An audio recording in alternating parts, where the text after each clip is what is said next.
Hello dear friends and dear students, मैं Satyendra Pathak, GS teacher for all competitive examination.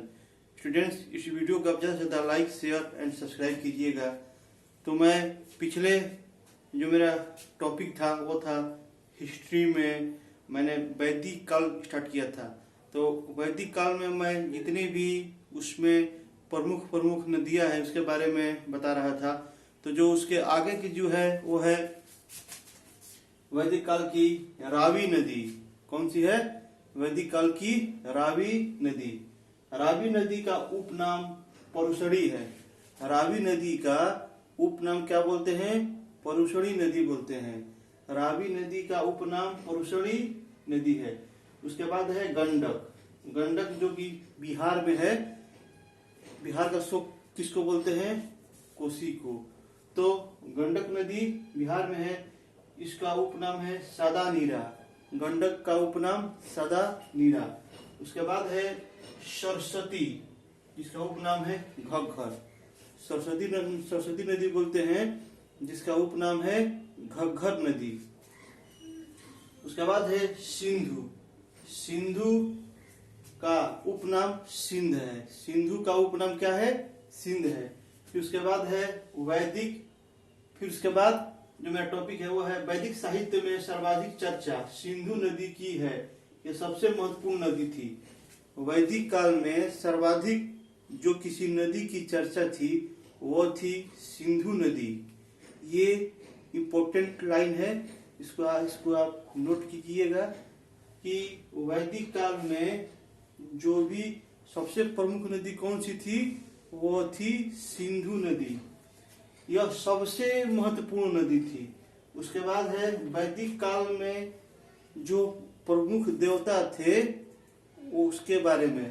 तो वैदिक काल का जो पहले जो देवता थे वो थे इंद्र।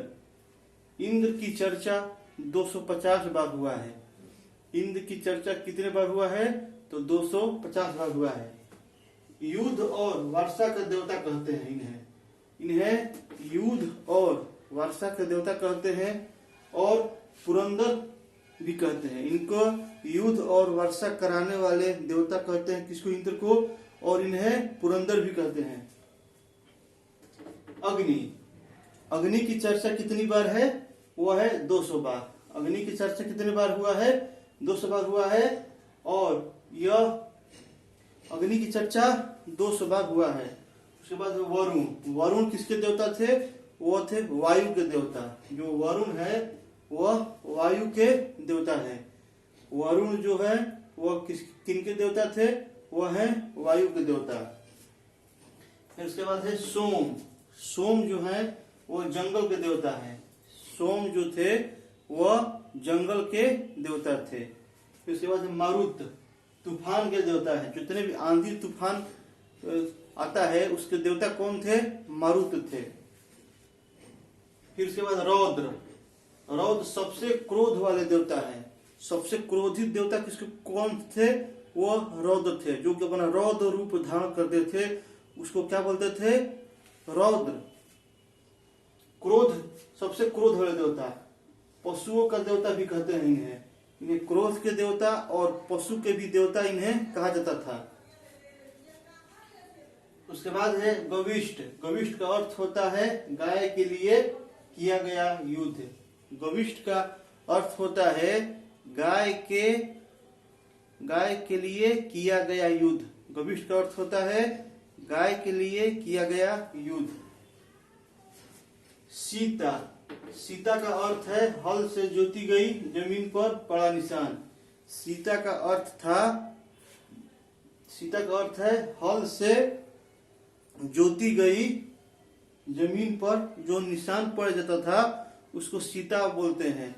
तो हल से जोती गई जमीन, वैसा जमीन जिस पर निशान पड़ जाता था उसको सीता कहते हैं।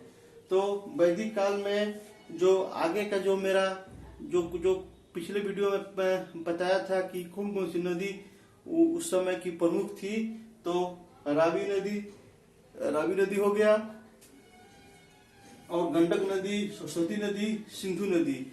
तो उस समय सिंधु नदी जो थी वो सबसे महत्वपूर्ण नदी थी। उसके बाद है वैदिक काल के देवता। तो वैदिक काल में देवता जो है इंद्र थे। उसके बाद इंद्र थे जो कि युद्ध और वर्षा के देवता थे इंद्र, और इन्हें पुरंदर के भी देवता कहते हैं। युद्ध, वर्षा और पुरंदर के देवता को क्या कहते हैं? इंद्र। इनकी चर्चा 250 बार हुई थी। उसके बाद है अग्नि। अग्नि की चर्चा 200 बार हुआ था। अग्नि की चर्चा 200 बार हुआ था। और वरुण, वरुण जो कि वायु के देवता थे।